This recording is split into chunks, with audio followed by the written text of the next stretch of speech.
در گذشته تحصیل آرزوی دست‌نورس برای روزیه بابویوا بود. اما امروز او نه تنها دانشجو بلکه آموزگار الهام بخش نسل آینده است. روزیه میگوید برای رسیدن تا به این روز با مانع‌هایی که در روبرویش بودند مبارزه برد. وقتی که حجت‌ها ما به دانشگاه و دانشکده‌ها پیشنهاد می‌کردم، آنها معیوبیت ما را دیده رد می‌کردند. می‌گفتند که شخصی معیوب چقدر تحصیل می‌کند، به خصوص که من خودم شخصی نابینا هستم. اونها حیران می‌شدند که من چقدر تحصیل می‌کنم و چقدر صاحب شهادتنامه می‌گردم.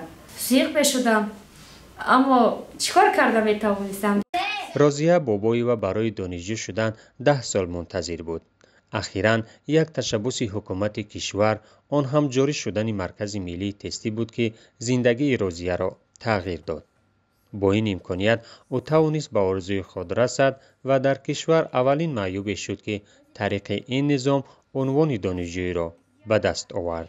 این زمان آموزگار هستم به کودکانی که همچون خودم نابینا هستند تحصیل میکنم، تعلیم میدهم و تلاش میکنم که آنها نیز در زندگی خوانند، صاحب کسب و هنر شوند. چون هر کسی که اگر صاحب کسب و هنر باشد، صاحب دانش باشد، من باوری دارم، این را با تمام باوری میگویم که در زندگی صاحب همه چیز شده میتواند. همین شعار خود را به آنها یاد میدهم که شما معیوبیت خود را نگاه نکنید. روزیه بابویوا امروز نه تنها یک آموزگار بلکه نمونه مبارزه و امید برای همتقدیرانش می باشد. برابری حقوقها نه تنها سخن، آن آینده روشن را برای همه ما تأمین می کند. برابری گندری اساس جامعه روشن فکر.